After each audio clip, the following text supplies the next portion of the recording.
We came, we saw, we kicked its ass. So congratulations on the film, Tom. It's great fun and indeed doing quite well at the box office, I understand. Certainly in the States. Yeah. Hopefully you'll get the same success in this country as well.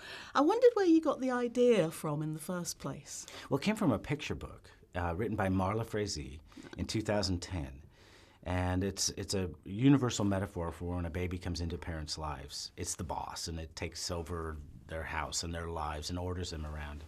And it was a 30-page book. And when you're looking for a story to tell in animation, you're looking for something really unique and a story you can only tell in animation. So when you look at a baby in a suit, it's like, wow, that feels really original. You know, what kind of story could we tell with this? And so we took Marla's book and thought, like, well, if we put it in the point of view of an only child getting an alien baby brother, and this kid has an active imagination, we could tell a story about sibling rivalry, which most people have experienced in some way, whether it's at work and they have a fear of being replaced, or in a family and a fear of being replaced. And we thought, like, this is a universal idea. And it could be a really nice comedy, but it could also have a sweet message, too. Okay, so did you actually make any changes to the original, or did you stick We to added it fairly to closely? We added to it. I say we took some liberties with it, and we had some fun just looking up, how many people are opting for puppies over babies these days, and because they're, some say they're cuter than babies, and thought, oh, it'd be really fun to have this kind of corporate espionage tale, because it's kind of like an extension of the kids' fear of, BabyCore versus PuppyCo, these two rival companies that are competing against each other. And it just made a great platform for comedy and to poke fun at our corporate work life and everything like that. So you mentioned about the only child feeling that they were sort of pushed out because of the arrival of the new baby. Was this something that sort of rang any bells with your own childhood? Yeah. I was the boss baby, and my poor brother had to deal with me all his life. And, and the thing is, I think when we're all family, that sometimes, they're your best friend or your worst enemy at times, especially with children, young children. You're very competitive. I think we're all hardwired for that. And it's amazing to me when you look around at social media, how many people judge themselves by how many likes they have or dislikes. And it feels like there's something hardwired in us that desire that. But, for my brother and I, we came out as adults with the strongest bond you can have. We're best friends, and in a way, that's the strongest character arc you can find in any story. People sometimes that hate each other, that grow to love each other.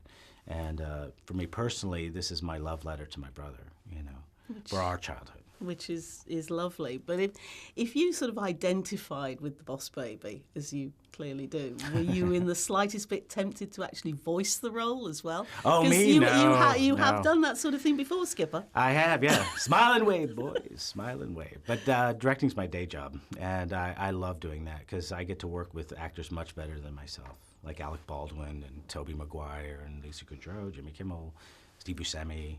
And that's the great joy, because most people don't know we do all the voice work beforehand. And that inspires everything. It inspires all the acting and the funny expressions and the action. The animators run with these great vocal performances, and we get a great movie out of it. So you've got Alec Baldwin voicing the boss baby. Was he actually your first choice? First and only choice. Really? There was no backup choice. So did he take much persuading? No, he was very gracious about it. We pitched him the story, and he connected with it, I think being a father and also growing up with 4 brothers.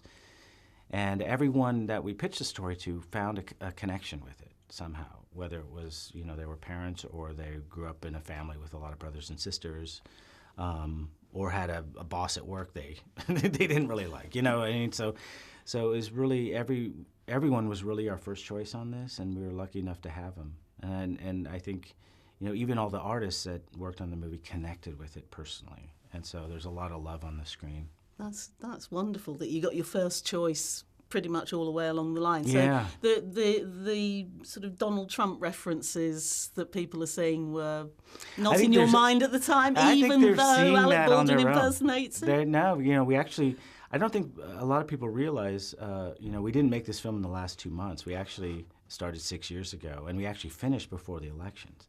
And you never know when you're making an animated movie who's going to be in office, what the climate's going to be like.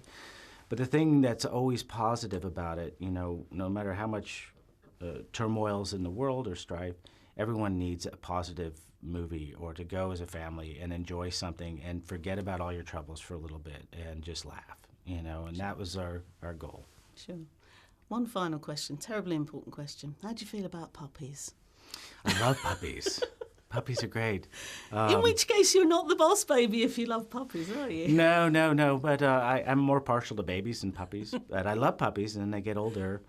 I love dogs, but no one ever brings up kittens. We should have had a kitten company in this movie, too. They would have sabotaged it. Cats are too smart. Yeah. And maybe if we do a sequel, it'll be all about the kittens uprising. Please do.